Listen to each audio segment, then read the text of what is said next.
Welcome to the PCOS lab. I'm Dr. Angela Potter. If you're tired of Band-Aid solutions and being told your labs are fine when you don't feel fine, you're in the right place. We use clinical engineering to move your body out of survival mode and into the biological safety required for motherhood. Let's get to work on your breakthrough. Welcome back to the PCOS lab. I'm Dr. Angela Potter. Today, I am joined by a very special guest, Tracy. She found herself in a position that I think you will recognize. She was doing everything right. The diets, the books, the lifestyle changes. And yet her health and fertility were in a total tailspin. So in this episode, we pull back the curtain on Tracy's 10-month journey from metabolic saturation to a vibrant, healthy pregnancy. Listen closely as Tracy describes the moment she realized her body wasn't failing her. It was actually protecting her by hitting the emergency brakes on ovulation. Tracy's story is a powerful reminder that fertility isn't just about forcing an egg to release. It's about architecting an internal environment where a baby can actually thrive. You'll hear how Tracy shifted her focus from getting pregnant now to healing her system first, and how that one decision changed everything. We discuss how we used phase 1 of the Fertile PCOS clinical blueprint to clear the metabolic static that was left behind by years of birth control, and why slowing down to heal her foundation was actually the fastest path to her natural conception. This isn't just a success story. It is a clinical roadmap for moving from survival to safety. Let's get into the conversation. Hi, Tracy. Thank you so much for joining me to share your story. You have such an inspirational story to share. Yeah, thank you so much, Dr. Potter, for having me. Excited to share. Hopefully it's helpful for many people. Yes, from what I know about you, yes, I think it's going to be really helpful to others. And let's start, Tracy, back before we were working together and kind of those pain points that led you to working with me. What were you most frustrated and struggling with? And how long had that been going on before we started working together? Yeah, of course. Yeah. So a little backstory. I want to say it was like the end of 2022. I decided to come off of birth control so that we could start trying to have a family. I was also on spironolactone, medication just for hormonal acne at that time. But I was like, I'm going to just come off of the birth control so that we can go slow with things, but I'll stay on the spironolactone for now. Because I just had a feeling like it was going to be a little bit challenging getting things regulated after coming off of birth control. So did that, and I actually had pretty regular cycles while still on the spironolactone throughout 2023. And then at the end of 2023, we were like, okay, well, we can't get pregnant while still on spironolactone, so it's time to come off the spironolactone as well. And that is when everything kind of went seriously downhill for me very quickly. I think one of the very early things that I noticed, I'm someone who's usually pretty active. So I use my Garmin watch for a lot of statistics just in my recovery and my training status. And all of my stats just immediately tanked. Sleep score, HRV status, body battery, everything, all metrics just went downhill. And I know like the watch is something that like, yes, it's a good tool, but should it be something that you 100% focus on? So I was like, I don't want this to dictate how I'm feeling, but simultaneously, I was also feeling worse and worse and worse as 2024 was progressing. I noticed my acne was getting worse. My energy was way down. My social drive was going down. One of the most frustrating things is I work in healthcare, and my ability to focus and just concentrate at work. And I do 12-hour shifts. So the ability to just be able to stay in tune and even just conversate with my patients was becoming really challenging. And then one of the biggest frustrations I had through this was my fatigue, as I would be someone who felt like I could sleep for like 12 hours a night and then still wake up in the morning feeling like I got absolutely no sleep. So during that time, I was seeing a bunch of medical providers too. Ultimately ended up getting diagnosed with PCOS, and I met the picture of that pretty clearly. My cycles were like 60 days long, very painful, long luteal phases. My PCP had referred me to reproductive endocrinology, and my reproductive endocrinologist at the time thought that maybe I also, in addition to PCOS, had like a little bit of hypothalamic amenorrhea due to a lot of exercise and like an energy imbalance. So I was like, okay, if that's the case, like maybe like I'm not saying no. So we cut out all exercise from August of 2024 until I started working with you around November, December 2024, and didn't really notice any difference in that at all. I put on like a good 15 to 20 pounds just in 3 months. My diet was the same. The only thing that changed was just not exercising. My acne got significantly worse. My cycles were still really long. Like nothing was getting better. So when I found you in November of 2024, I was just at this place of like absolute desperation. And I think one of like the biggest frustrating things for me at that time was I was doing a lot of my own research. I had a ton of different books. My Instagram algorithm was basically all PCOS related stuff and hormonal health, like starting tweak my diet a little bit, cutting back on the exercise. So I think like the frustrating and like relatable thing that a lot of people will find is like you see all of these resources and these things popping up on Instagram and people saying that you can do a certain thing and that it should work. And I felt like I was watching all of these people, like these success stories, like on Instagram and in these books being like, yes, if you do this, this, this, and this, then like your hormones should be balanced and it should be fine. And I felt like I was doing all of that and things still weren't working out for me. And I think that was like one of the biggest frustrations when I came to you was like, what else could I possibly be doing to have a hormonally optimal like lifestyle? So that's kind of what brought me up to you. Yeah. And remind me, how long had you been trying to get pregnant from when you were off the birth control up until we started working together? About a year and a half, I would say. Yeah. So we came off of the birth control in 2023 and then really started trying in like 2024 though. Like, so about a year kind of leading up to where I found you, where my cycles were like 60 days long. I'd been off of both birth control, spironolactone, and I did have a monitor too to see if I was ovulating. And I just was not ovulating. Mm-hmm. And if it was just like very few and far between on like cycle day 40, just like very random times. Mm-hmm. Yeah. And in that year, you were doing all of that research, right? And like hearing all Mhm. those stories and being like, okay, here I'm trying these things. Mhm. And so you were kind of at the end of your rope, but also feeling like there's got to be something else. Is that Yeah. right? Can you Yes. tell us more about like how hard that was to be in that kind of mind frame of like, what am I supposed to do here? Yeah, it's really frustrating, and, like, my heart does go out to other people who are also dealing with it, because I've kind of thought, like, that I was someone who you would look at and would be like, "Oh, yeah, they're healthy, like, they're eating healthy, they're eating really intentional, they're exercising intentionally, they're trying to prioritize, like, good sleep and rest and all of these things, like, trying to, like, not have a ton of toxic things in the household as and you're doing all of these things and it's still not working. It's so frustrating. So I remember even just kind of sitting up at my sister's and sitting on the first time that I had talked to you too was after I had listened to a podcast that you had been a guest on. Um and sitting there talking to you in the car for the first time, like just like so emotional. It's Mm. yeah, it felt so hopeless too. But then it was also terrifying too because all of this was for us being able to start a family. But then part of my thought process was like, I'm so exhausted and I feel so unwell. How am I even going to have the stamina to support a pregnancy, to support a family, to have a baby? So it wasn't even, yeah, at that point too, I was like, I think we need to kind of shift our focus from trying to start a family immediately to trying to heal me from the inside out so that I'm able to be the best mom possible and the best wife possible to be able to even have a family. Yeah, I think that's so powerful because for many women, it's like, yes, of course, that's the end goal is getting pregnant.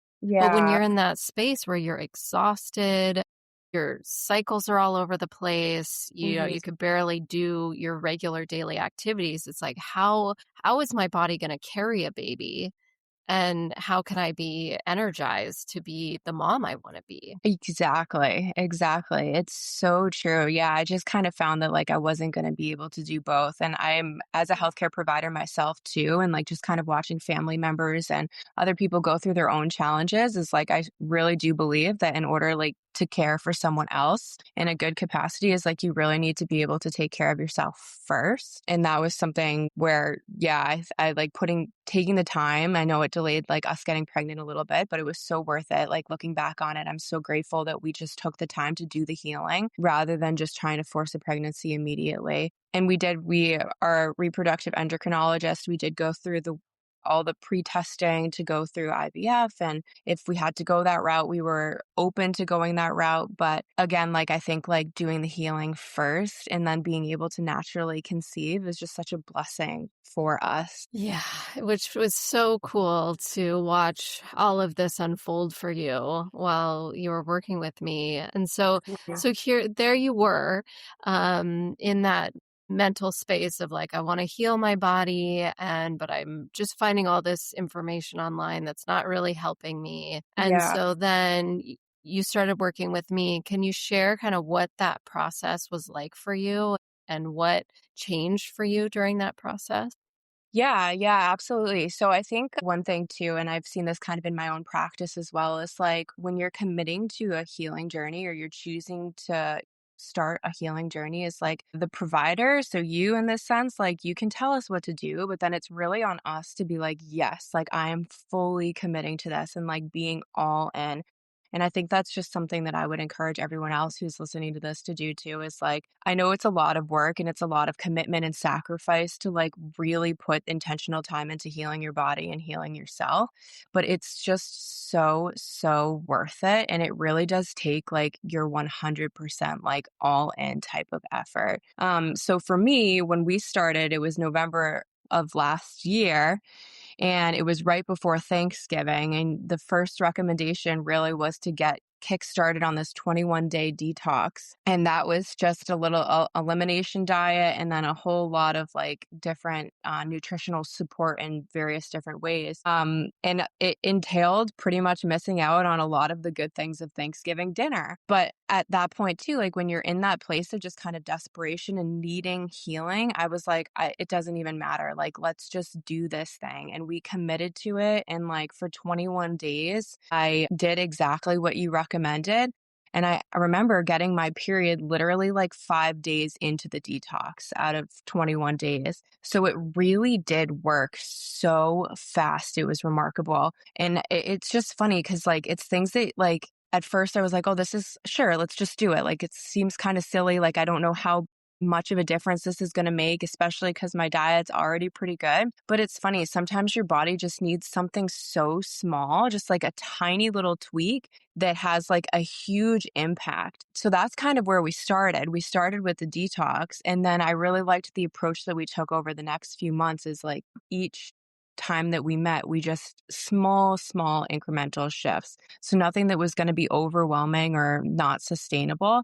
It's just like, how can you, and I know you said this, how can you like make this like 1 degree term? Because that is going to just make a huge difference in like the outcome, the course of where you're going. And it really did. It was just small steps, little changes that made a huge difference. And it's funny too, because then some people will ask me now, like, well, what is it that you did that got you there? And I'll kind of try to tell them and be like, oh, yeah, we did this, and this. And they're like, so what did you do?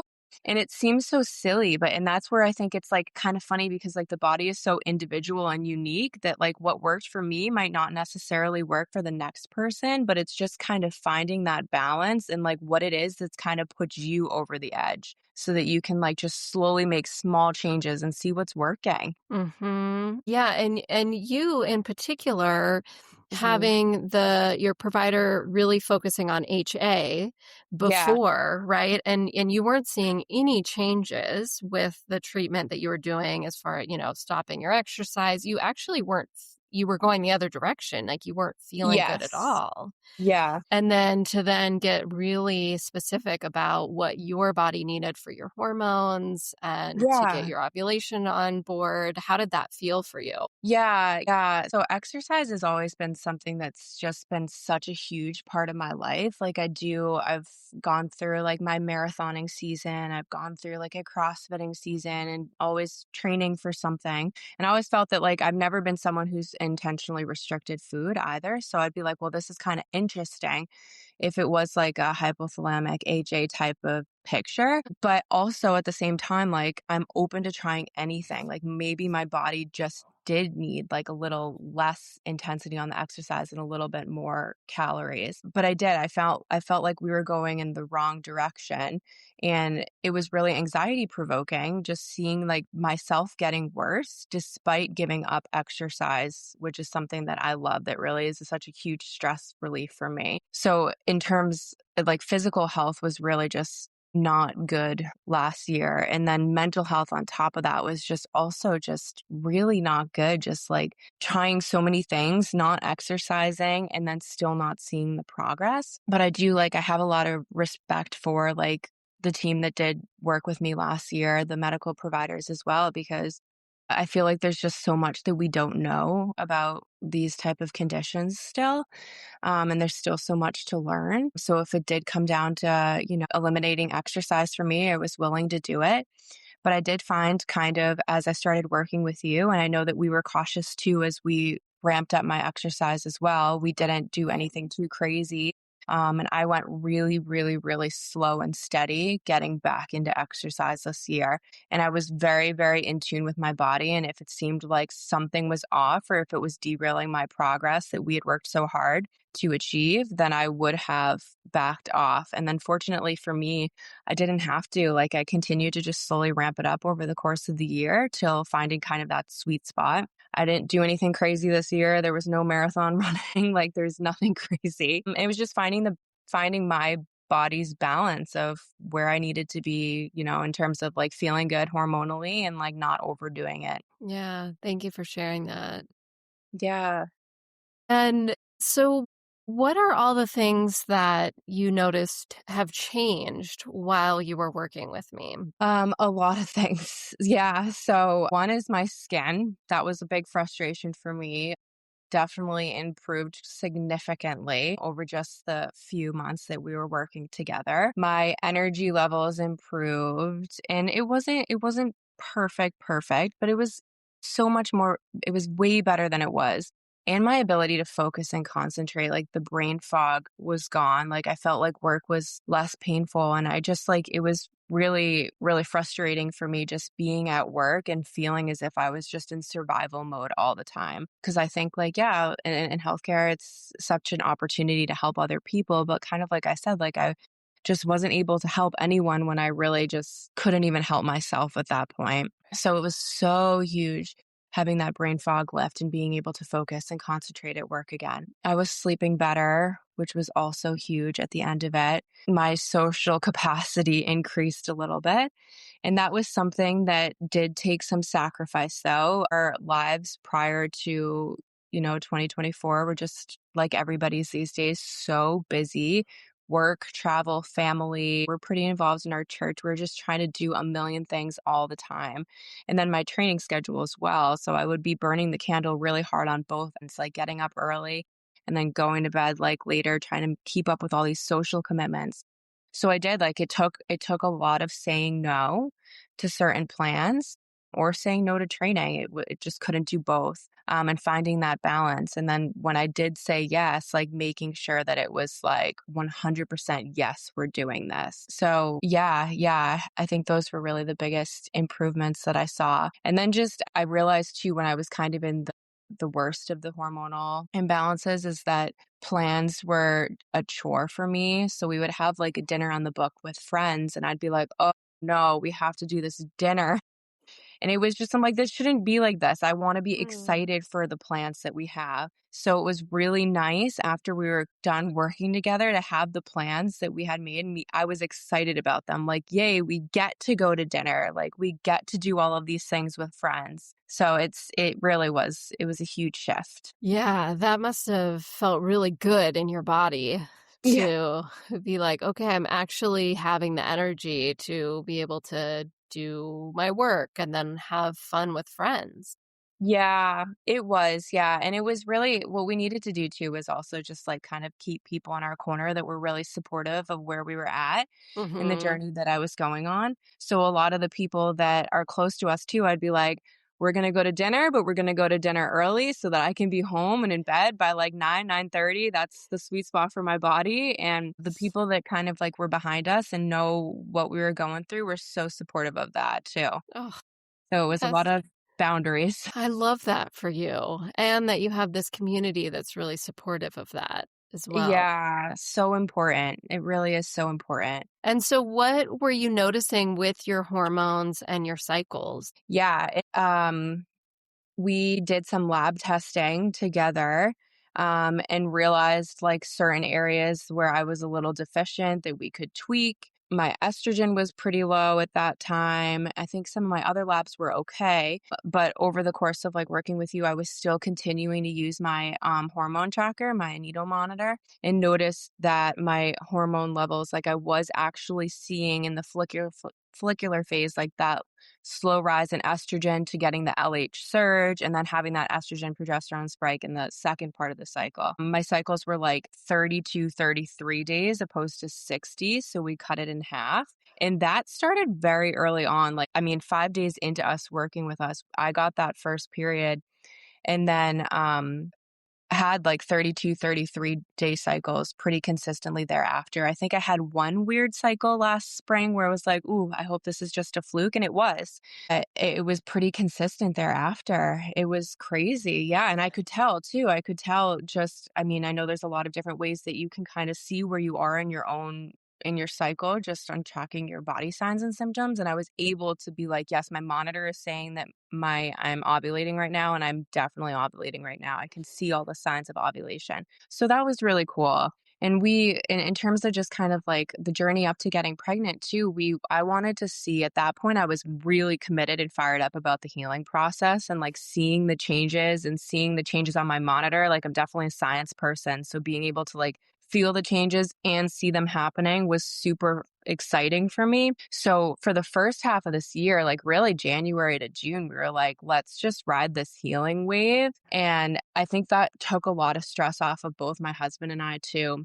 Being like, we're just gonna take a break on like trying to conceive because that was causing a lot of stress. Let's just focus on healing and feeling good and kind of pouring back into our relationship and pouring back into our community, things that we just weren't able to do in 2024 before we start trying to get pregnant again. Wow. And what a mental shift because Yeah. 2024 was so based on what you've shared with me, like you were really hyper focused on what's going on, like is it HA, is it PCOS, what is it and what does my body need? And that was like Yeah. really stressful for you.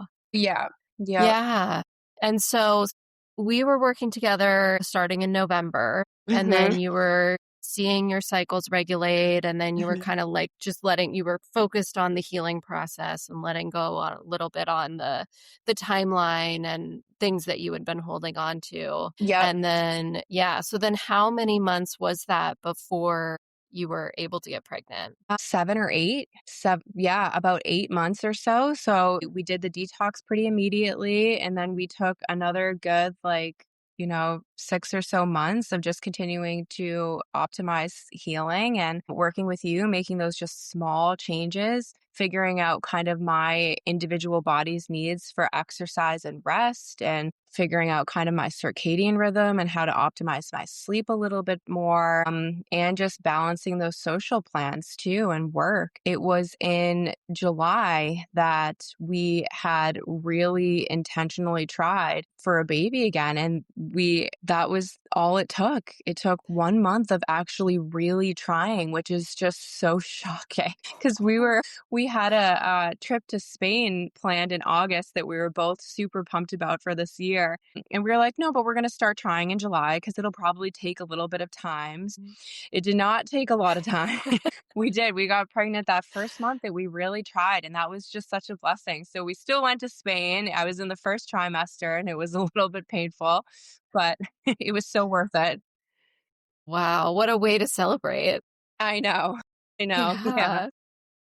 And you were mentioning, right before you started working with me, just that Mhm. feeling of like, I'm so tired, I'm so exhausted. How could I even be ready for motherhood? How Mhm. were you feeling in that aspect in, May, June, July, leading up to getting pregnant? Mhm. More so much better. I think over the course of the year, like I'd figured out what worked for me, with working with you and what just kind of figuring out my individual body. And that's where it does take time and it does take sacrifice and commitment because I mean everybody's different and like what works for me might not necessarily work for the next person and what I was seeing worked for other people online like certainly wasn't working for me either and hearing all these other stories. So I think like looking back on it, I'm so grateful that we did take the time this year to really optimize our health, my health, because I wouldn't have had the stamina prior to that. And then going into the pregnancy, I had figured out my sleep needs. I had figured out a good balance of exercise that worked for me. I was back into exercising too. So it wasn't like I had spent 6 months last year not exercising, immediately going into pregnancy and then trying to figure out pregnancy and starting to exercise again. It just would have been like way too much. So I had like a good exercise routine. Nutritionally, I guess that's something I hadn't really touched on yet. Prior to working with you, I was actually primarily like, I don't really love the term vegan, but whole food plant based. So just staying away from processed, like mostly whole food plant based things, not a lot of meat at all. And one of the big changes that I made with working with you was incorporating a lot more protein. I think one of my nutritional needs was more protein. So I've been eating a lot more dairy. I've been eating a lot more chicken and seafood and like eggs and things that I just was not really eating before. And I think that made a big difference for me as well. Yeah, that's so cool. And also how just speaking to that individualization, like that's Hmm. what your body needed. Right. Right. Yeah, that's what my body needed. And I think I had like a good foundation of, staying away from like refined sugars and processed foods and eating a lot of like veggies and like plant based things. But I definitely needed a little bit more nutritionally than I was getting with just that. Mhm. And yep, everybody's different when it comes to that. So that's where it's like, I feel like I'm kind of constantly tweaking my body based off of needs in different seasons and like labs that come back, my diet. Yeah, it's constantly learning and just being like, you know what, I think we could benefit from a little bit more of this.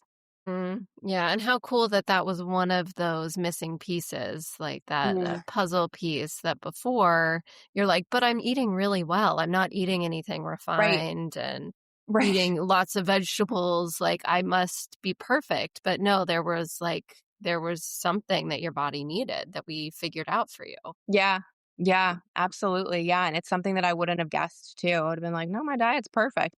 No, like and that's where it is very individualized. Yeah, it's every just needed a little bit more of animal-based things. Yeah. And another thing I was thinking about when you were talking about, okay, had to, when you started working with me, it was like, okay, I need to put aside the desire to get pregnant right now and focus Yeah. on my health. And then it took about 8 months, which I know for people who are actively trying to conceive, that can Mhm. feel like a very long time. Yeah. But before you and I hit record on this, we were like, gosh, it was only a year ago that we met and started working together, Yeah, and look at where you are now. You're I halfway know. through a very healthy pregnancy. Yeah, yeah, it's so true. Yeah, 8 months, like, it does seem like a long time, and it's funny because I remember when I first started working with you too, like, my goal at that point wasn't healing, it was still pregnancy. So Mhm. even when you had recommended after the detox to probably give yourself a good 3 or 4 months prior to trying to conceive to really allow that egg quality and to turn over and stuff. And I was like, ooh, I don't know if I'm going to be able to do that. Like, I'm trying to get pregnant immediately. But Hmm. it's funny because like as you progress and as you see changes, in your body and your healing, like your goals kind of shift too. And that timeline doesn't seem so like, oh my gosh, I need to get pregnant now. It actually, I was like, I actually need to heal now. And like, I think mentally it just made more sense. All the things that I was trying to rush, I just was like, I wouldn't be able to support a pregnancy where I'm at. Like, this is actually what we need to be focusing on right now is the healing. Yeah. And that's allowed for, I think, just so much smoother of a pregnancy. And I definitely had the first trimester, morning sickness and fatigue and everything that everybody talks about with the first trimester. But I just can't imagine having gone through the first trimester, feeling what you feel during the first trimester and also feeling what I was feeling last year at this time. So it's just so worth taking the time to heal. Like I know it seems like a lot of time and I'm in my 30s, so I was like I want to get pregnant right now. So waiting 8 months seemed like such a big deal, but in the big scheme of things, like, it really is just a couple of extra months that's going to make just you feel so much better. And it's going to be so much better on the baby, I think, too. So now we're in the second trimester. We're 23 weeks along and we're feeling great. We're in that sweet spot. Like I was saying too, my energy is better than it's been in years. Like I go to bed still early. Like I've always been an early person. So like 9 p.m. But then I wake up in the morning, like actually feeling refreshed. And that is just such a change for me. Like I've never actually like woken up on my own and been like, I'm good to go. Let's do the day. So that it's just been amazing. And I've still been able to be active through the pregnancy. My diet, like the changes that we did make has, I think, been really great for the baby. And you can feel, we know we're having a boy, so we can feel him kick when I'm like eating certain foods and doing certain things. And that's just really special to see. So it was such a journey, but it was all just so worth it. Wow. Yeah, thank you for sharing that because it is that really hard spot of like, okay, do I put this aside, my desire to get pregnant and just focus on my health? But I mean, look at Mhm. you of all these things that you're grateful for over this Yeah. past year now. That's really special. Yeah, yeah, we're so grateful. It really was no coincidence that I was like listening to that podcast that day that you happened to be on, and I was like, oh my gosh, I've got to hit this Dr. Potter up immediately. And I really am. I'm so grateful. My husband is too, because it does like it also it has an impact on your significant other as well. As it was stressful for him to watch me feeling so unwell and then not feel like he was able to do anything about it. And then we've only been married for a couple of years too, and I was like this like vibrant, energetic person, like doing a million things when I was on birth control. And then to just come off of a couple medications and like completely tank, I was like, who am I? And imagine he was too, kind of like, wow, who are you? What is happening? So it was great for our relationship too. And I imagine that will be the case for other people as well. Like take the time to heal because that's not just impacting yourself, it's also impacting the people around you. Yes. Well, yeah, I was just thinking about asking you that, as we wrap up here, what Yeah. are some words that you have for somebody who's listening to this, who's in a similar space as you were Mhm. last year, just feeling lost and like what is it that's going to get me pregnant because I feel like I'm trying everything. What would you say Yeah. to that person? Yeah. Yeah. Uh, I would say give yourself grace to kind of like meet your body where it's at because it's really discouraging when you're seeing a million people doing things that seem to be working and for you it's not. And just because it's seems like you're doing everything right, there's always like one little thing that you can find that is going to make a big difference. And I felt like that was the case for us when we started working together. Was it really wasn't huge tweaks, it was just small things. So it's worth the investment in your health and your time and the sacrifice that it's going to take to get that extra support and really figure out the root cause of what it is that's kind of putting your body over the edge. And then yeah, just from a relational standpoint too, like taking the time to heal just for the sake of your significant other really is just so huge. I know the healing was good for me, but in the beginning of this year, just leading up to us trying to get pregnant again, it was like time that we were able to kind of just rebuild our relationship as husband and wife too. And that was really important. That's so beautiful how really thank you for sharing that. Like this can be helpful in so many areas of your life. Yeah, yeah, absolutely, absolutely. And as a provider too, I know with my patients, like it's always frustrating when I feel like I'm like giving advice to patients and then not seeing them being able to like carry it out themselves. Cause I'm just like, I know what you need to do. You just need to be the one to do it. So that's where I would say too is like for us, like being on the other side now too, where I was like, I wasn't in the provider seat, I was in the patient seat. So it was me that actually had to do the work. So, like, you can tell us what to do, but then it has to be on us to be like, okay, no, I'm going to make these changes because it's going to make a difference.